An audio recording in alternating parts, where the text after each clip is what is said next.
And I added steak, garlic, red onion for my broccoli and beef.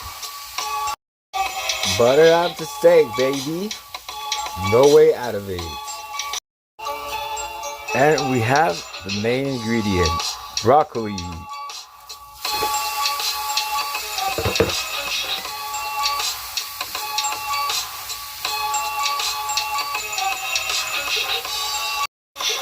Don't forget this flavor. Spicy. And this goes with this. Like that.